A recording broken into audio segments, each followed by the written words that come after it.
other shows we have for you to enjoy at myclassicradio.net. The Avengers was most certainly not a household name in South Africa prior to the radio series. With no national television service until 1976, the mechanism simply was not present in the country to show television programs to mass audiences. While many other countries reveled in the filmed adventures of John Steed and company, South Africa was not equipped to join in the fun. The series took Britain by storm and made a major impression in the American markets, being that greatest of rarities, a British series given a network transmission slot. However, as a filmed series, rather than a videotaped one, The Avengers was able to gain a modicum of exposure in South Africa through film rentals. Come and listen at myclassicradio.net.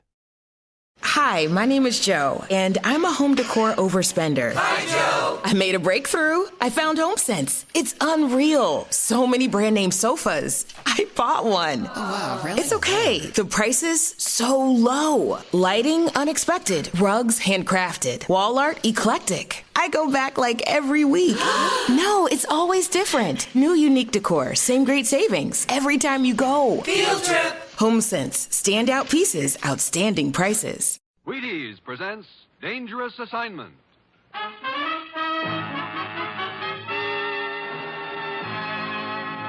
On stage tonight from Hollywood, Dangerous Assignment, another in the Wheaties big parade of exciting half-hour presentations.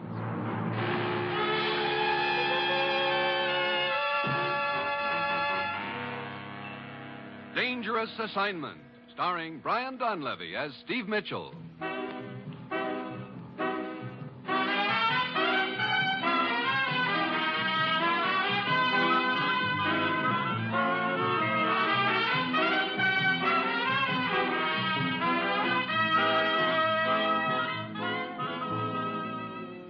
Yeah, danger is my assignment. I get sent to a lot of places I can't even pronounce. They all spell the same thing, though, trouble. But when I walk into the commissioner's office, I don't realize that this assignment is going to end up with me depending for my life on my own cigarette lighter.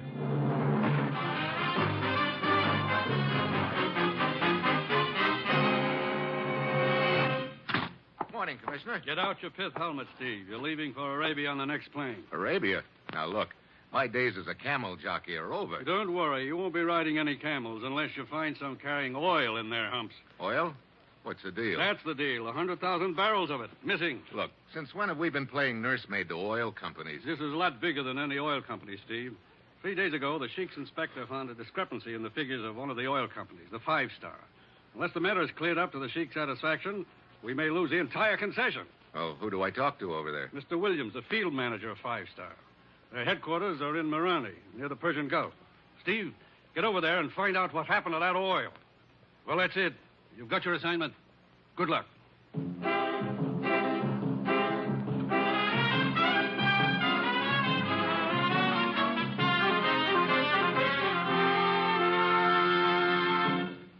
I have a recipe for you. Now, it's real simple, so you needn't bother writing it down. Take 4 or 5 people, or as many as your family holds. Add an equal number of cereal bowls, pour in Wheaties, into the bowls, that is. Now garnish with milk and fruit and sweeten to taste. This recipe is very good for breakfast, or lunch, or as a little something before bed, depending on when you decide to make it. Now, the reason it's so good is because the 100% whole wheat Wheaties flakes and the 100% nice people you use always blend perfectly. I do hope you'll try my favorite recipe soon, but be sure you use genuine Wheaties and real people. Now, here is Dangerous Assignment, starring Brian Donlevy in the role of Steve Mitchell, colorful, two-fisted government agent.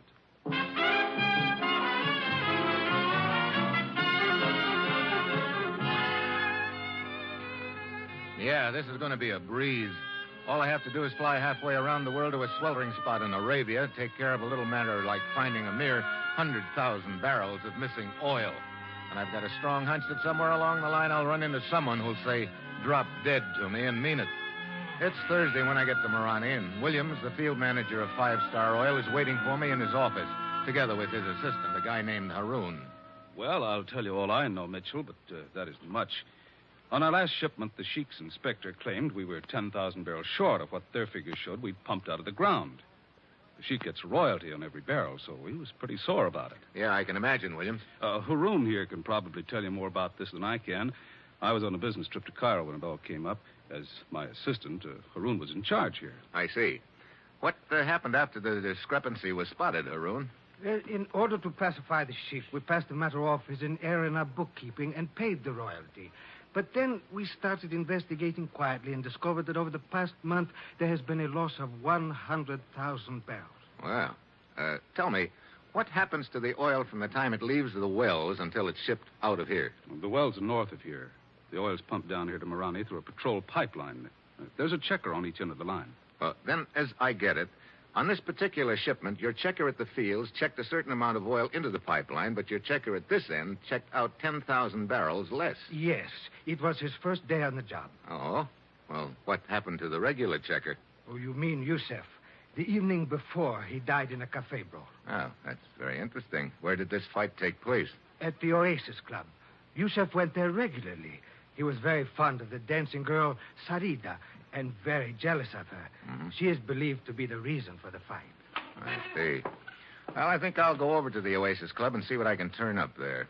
I'll see you around, gentlemen.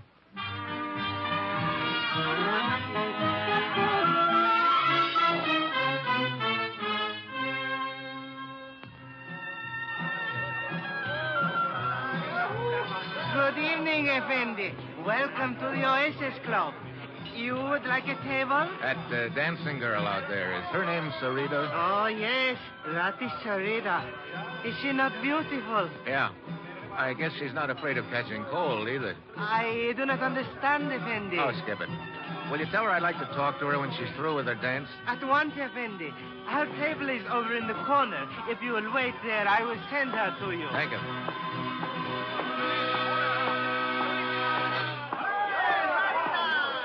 Yes? Oh, I'm sorry. I thought this was Sarita's table. Oh, but it is. Sit down. Oh, thanks. Are you a friend of Sarita's? Ever so. And you? Well, I'm sort of a friend of hers. I see. Oh, here she comes now. Mm-hmm. You are the one who wished to see Sarita? Yeah. My name's Steve Mitchell. I see the two of you have already met. Well, not officially. This is Triflis. Hi. Delighted. And what do you wish of Sarita, Mr. Mitchell? Little information about your dead boyfriend, Yusuf. Many men are in love with Sarita, Mr. Mitchell. It is a pity, but it is fate. Yusuf was merely one of them. I see. Well, was it fate that killed him? I do not understand. How did it happen? It was during my dance. I heard sudden shouts. Then the lights went out. Oh, such a pity. I might have saved Yusuf had I acted more quickly. What do you mean, Triflis? Well, I was standing over at the bar when the fighting started, but just as I got to Yusuf, the lights went out, and there he was, lying on the floor with a knife in his back. Such a pity. He was a very dear friend of mine. I miss him greatly. Did Yusuf ever mention his job with the 5-star to you, Sarita? No. Sarita is not interested in such things. Oh? What sort of things is Sarita interested in? Her beauty. Modest little daisy, aren't you? Modesty is for the unlovely. Is she not completely charming, Mitchell? Well, that's one word for it. This fight that killed Yusuf took place 4 nights ago, right? Let me see.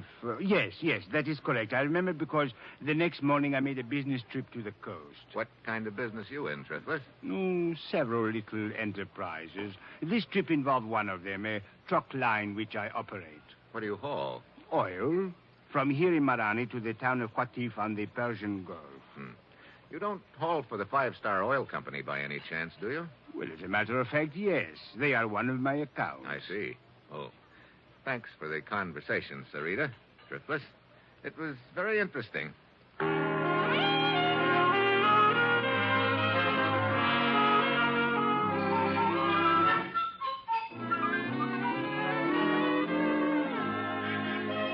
Haroon. Yes? This swindle has undoubtedly been going on for some time. If the missing total adds up to 100,000 barrels. Now, look, suppose all the oil has reached this end of the line. Could amounts of it be stolen after that? Why, it would be very difficult. What happens to the oil after it gets here? It is pumped into large storage tanks. Are those tanks checked regularly? Fairly regularly. Well, then, after that, the oil is pumped into trucks and taken to the town of Qatif on the Persian Gulf. Why, yes.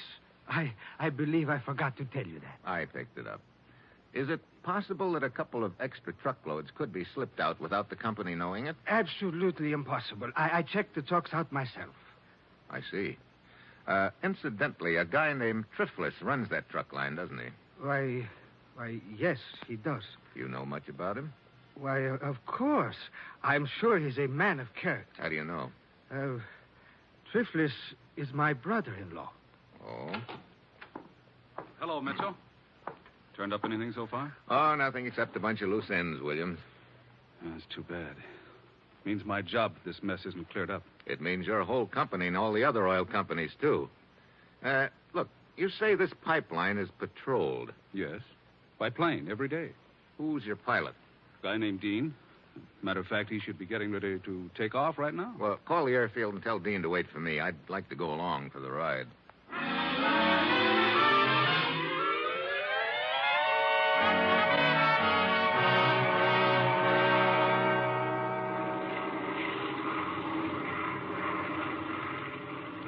Lots of sand down there, Dean. You can say that again, Mitchell. A lot of sand and a lot of pipe. Man, this is about the most monotonous job in the world. Yeah, I can imagine. You keep this baby at a pretty low altitude, don't you? Have to, so I can spot leaks in the line. Look, could anyone tap into the pipeline without your spotting it? I don't see how. Even if they tried it at night, I fly so low I could spot the tire tracks the next day. And you can see yourself there's not a track in that sand for miles around. Yeah. Hey, getting kind of dark. I guess waiting for me made you later than usual, huh? Oh, a little, but that's okay. The water over there, is that the Persian Gulf? Yeah.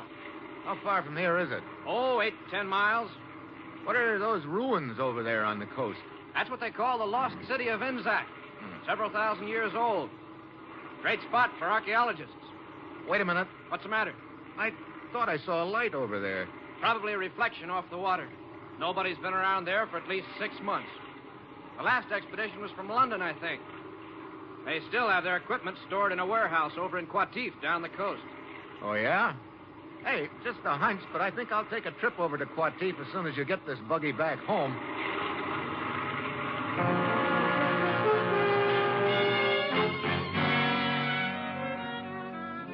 It's night when I get to Qatif. I nose around until I locate the warehouse right on the waterfront and all boarded up. The sign on it says Royal Institute of Archaeology, London. I nose around some more and find out that the warehouse is owned by an outfit called Gulf Enterprises. I head for their office. I wonder if you could tell... Well, my old friend Triflis. Hmm? Oh, Mitchell, is it not? It is? Yes, but of course. We met at the Oasis Club in Marane only last evening. The beautiful Sarita... Yes, my compliments to the beautiful Sarita. Don't tell me that you run Gulf Enterprises. Why not? Looks like you're a pretty enterprising gent. A truck line, a warehouse. Warehouse? Oh, yes, the one at the waterfront. I had almost forgotten the place. I have not been near there in months. That archaeology outfit rents it from you, huh? Yes. They still have much of their equipment stored there. They send me a check every few months from London. Why'd you ask? Oh, just curious. You seem to have your finger in quite a few pies, Triflis. Indeed. Indeed. You truck oil here to the coast for the five-star outfit. You also happen to own a warehouse that's rented to an outfit who's been poking around in some ruins up the coast. And? And you also happen to be the brother-in-law of Haroun, the assistant manager of Five Star, to say nothing of being a friend of the dead checker, Yusef.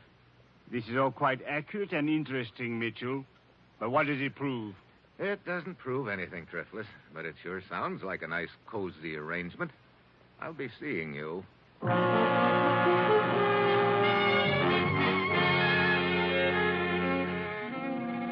I head back to the warehouse and try to get in, but it's boarded up tight. I circle around it to the water. The back end of the building rests on a pier. Then I spot something under the pier, a good-sized barge. I climb aboard, and a strong smell hits me. Oil. Now I know I'm getting warm. Then I hear a sound behind me. I spin around and spot three gents in white robes, and just one look at them tells me they don't want to shake hands. I swing on the nearest one.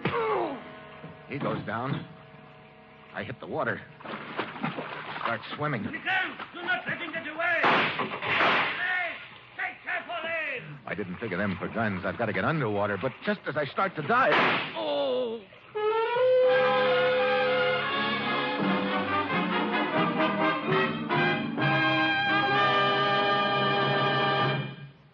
Now, here's something you'll be glad to hear. There aren't any rules. You can eat Wheaties any old way you happen to like them. It's all we could do. Every time we think up a nice, easy rule, like putting milk and fruit on Wheaties, some guy out in Seattle is caught using cream. If we decide on strawberries, sure as shooting, people start smuggling a banana to the table. One time we made a rule about Wheaties and peaches, and we found a Southern lady eating Wheaties right out of the box. We say Wheaties for breakfast, and women put them in their husbands' lunch pails. We say eat them at bedtime, you take them on picnics. You're wonderful. So, like I say, there aren't any rules. Well, maybe just two. Eat Wheaties the way you like them, and buy them at your grocery anytime you need them.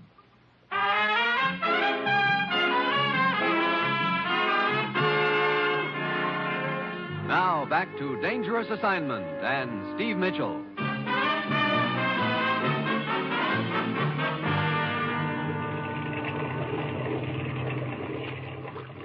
There he is, floating in the water. Stop the launch. Abura, Abdul, pull him out of the water. Easy, easy. So, put him down on deck. Oh, my head. Oh, he's still alive. You want to bet? You're lucky. This is lucky? It appears the bullet merely creased the skull. Well, if it's all the same to you, I like to part my hair on the other side. Hey, look, who are you? Lieutenant Samka of the police. We heard shots and came here in the launch to investigate. You were floating in the water, about to go under. Well, thanks for fishing me out. It's now my turn to ask questions. Who are you? Steve Mitchell. Steve Mitchell. Ah, yes, a government agent from the United States. You've got big ears, Lieutenant. It is my business. Start the launch, Abdul.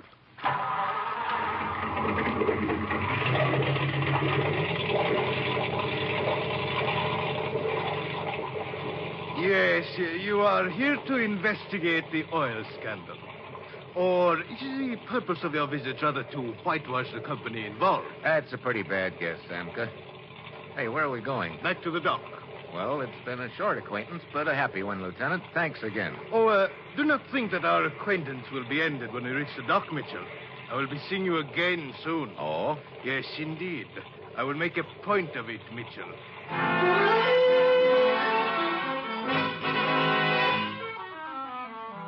I go back to my hotel and change into dry clothes. My head's throbbing plenty, but I know I've still got a big night's work ahead of me. I phone the commissioner and ask him to check on the Royal Institute of Archaeology in London. An hour later, he calls me back and tells me the phonies, it's an outfit. So there's no record of them in London. Next, I call Williams, the field manager. What's on your mind, Mitchell? Ever hear of the lost city of Inzac, Williams? Sure. Bunch of ruins up the coast away. Why? I want to take a trip up there in a hurry. How do those ruins tie into the deal? That's what I want to find out. Can you get your pilot to fly me up there? Tonight? Tonight.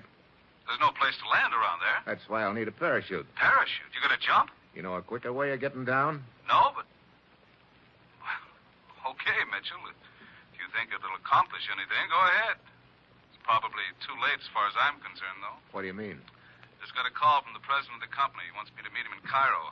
I got a strong hunch I'm going to get canned. So I guess you are on your own. But be careful, Mitchell. Yeah. How about the plane? I'll call Dean right now and tell him to get out to the airfield and warm it up. He'll be ready for you in a couple of hours.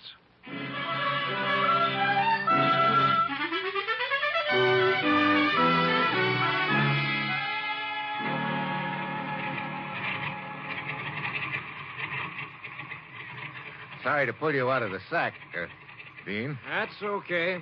We're just about warmed up. Here, they sent this parachute for you. Thanks. You know, it's a long time since I've had one of these babies on. Mitchell. Huh? Mitchell. Oh, Lieutenant Samka. Yes, Lieutenant Samka. Where do you think you're going? On a little plane trip. Look, are you my official bodyguard or something? In this case, I am your official fellow passenger. Oh? Well, I don't think you'll like this trip, Samka. It involves a parachute jump. Oh, then I must provide myself with the necessary equipment. Hey, that's my parachute. It was your parachute. Now it is mine. Look, if you want to go on this trip, get your own. Thank you, but I prefer yours. It might be safer. Oh, you don't trust me at all, do you? Frankly, no. Well, what am I supposed to use for the jump? A beach umbrella? I think there's another parachute in the hangar, Mitchell. Okay. Well, I'll be with you in a minute.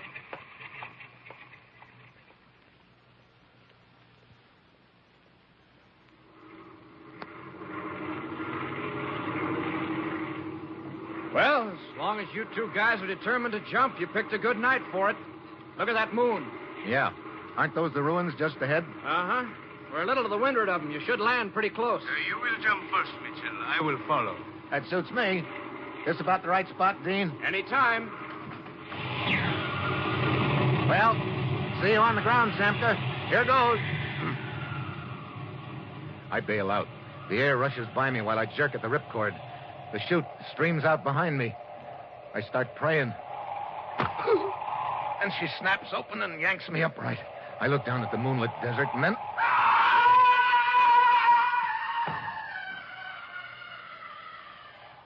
It's Samka. But his chute didn't open. I turned my head away and then I realized his chute was supposed to be my chute. And I'm pretty sure that somebody has made sure it wouldn't open. A minute later, I'm on the ground right beside the ruins. There's nothing I can do for Samka. I find the building better preserved than the rest. There are tracks leading in and out. I go in, and the smell of oil hits me right in the face. There's a trap door in the floor. I start to open it. Then I freeze. Footsteps outside. I duck back into the shadows. Hold it right there. Let me get my light on you. Well, if it isn't Haroon. Mitchell, what are you doing here? I guess I don't need to ask you the same question, Haroon. But you do not understand. I was merely... Save it, Haroon. Open that trap door. Trap door? Right there in front of you. I don't think we're going to find down below what will surprise either one of us. Mitchell, you must listen to me. Open it. Very well. Short flight of stairs and more oil smell. Okay, you go first. And remember, I've got you covered.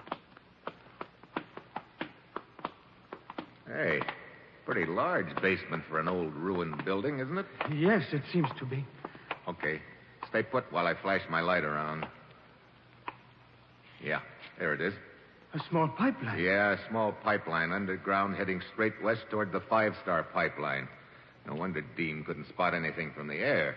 Well, it was a pretty neat scheme, Haroon. Mitchell, I swear, even though he is my brother-in-law, I did not dream until now that he... What are you talking about? Why, my brother-in-law, Triflis. I realized that you suspected him, and it aroused my suspicions of him. I also found out he owned the warehouse that the expedition had rented. I came here to investigate.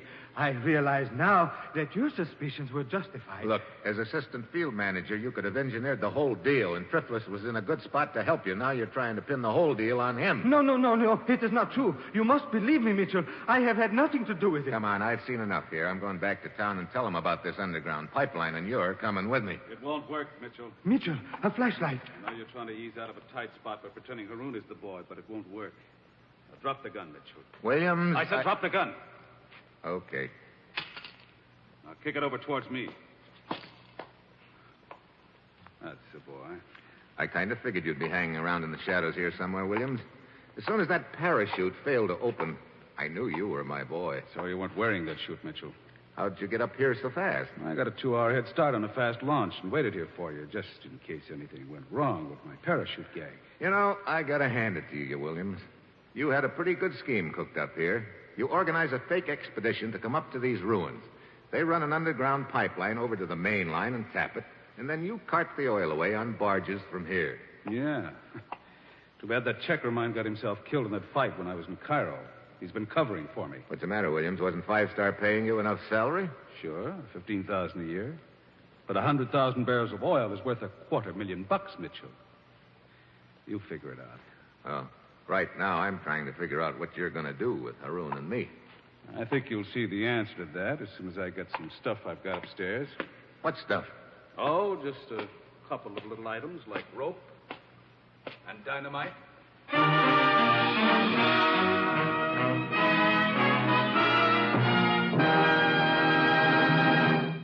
some people are very lucky. They don't have to buy Wheaties. They just pitch a no-hit, no-run ball game or slam the apple out of the park, and they win a whole case of Wheaties. Take Ralph Kiner. He's probably still working on the last of the 54 home run cases he got last season with the Pittsburgh Pirates. Ralph figures Wheaties are plenty okay. He told us, "I don't think there's a breakfast dish anywhere that can beat milk, fruit, and Wheaties. Breakfast of champions." From that remark, I just figured that Mr. Kiner wouldn't even mind going out and buying his Wheaties if he had to. And I reckon you won't either. After all, it isn't much of a trip, just down to the grocery. And now, here is the conclusion of Dangerous Assignment.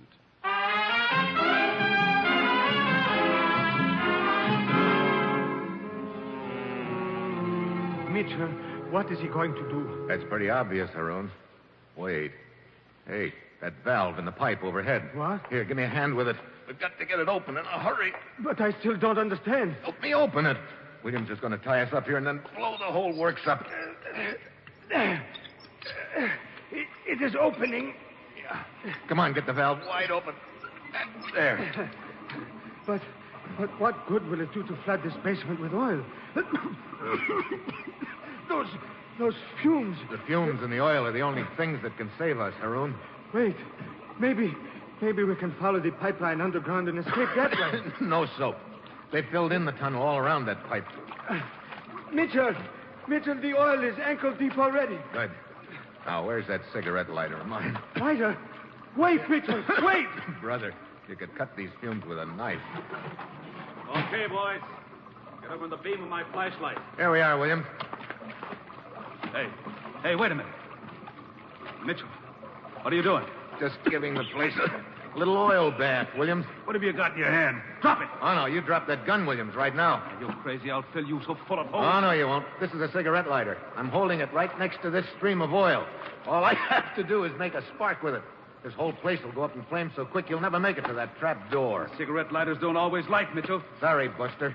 This is an Evans. It never misses. I'll give you just 3 seconds. I could kill you before you light it. Try it. 1. Talking like a madman. 2. Wait. No. Drop the gun. Okay. Now, come here. I want to use that rope you're carrying. Tie him up, Haroon. Look out, Mitchell, a knife. I'll take that lighter. Have a fist and step. My. Well, I guess there's one way of rubbing his nose in it. Well, come on, Haroon. Let's get him upstairs. He is covered with oil. Yeah. You got him? Yes. Up the steps with him. These fumes, Mitchell, one spark would have turned this place into an inferno. You're telling me. Well, here we are. Set him down on the floor. All right. Now, come on. Let's you and me get some fresh air before we keel over. That is better. Mitchell, I must say you have nerves of steel. Yeah? Right now they're creaking a little bit. I could use a cigarette. Yes, of course. Here, I have one. Oh, thanks. How about a light? Oh, but your cigarette lighter. Oh, that. I keep forgetting to get flints for it. It doesn't work. What? But I heard you say to Williams that... Yeah, Williams didn't know I didn't have any flint in it. Mitchell, you were just bluffing. Look, when you've got no cards, you've got to bluff. But a bluff is the best poker hand in the world as long as the opposition doesn't call you. And Williams didn't call. Now, how about a match?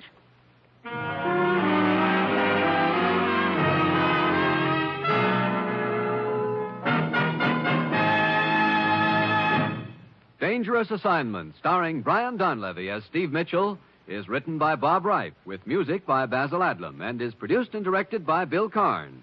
Join us again next Wednesday when Brian Donlevy as Steve Mitchell embarks on another dangerous assignment. And this is your Wheaties man, Frank Martin, inviting you to listen next Monday night to Frank Lovejoy and Night Beat on the Wheaties Big Parade.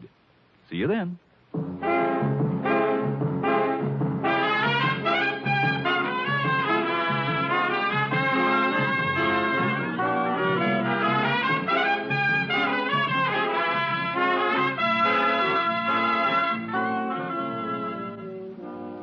Going to bake a pie sometime soon? Make it with Crust Quick, the Betty Crocker pie crust mix. You know it's a tender, flaky crust that's at the bottom of every delicious pie, sure as you used Crust Quick. And so easy. Just add water to Crust Quick. And what pie crust. Tender crust, tasty crust, rich, short, lovely crust, just like Betty Crocker makes. And you can make it. Just add water to Crust Quick. Crust Quick, the Betty Crocker pie crust mix.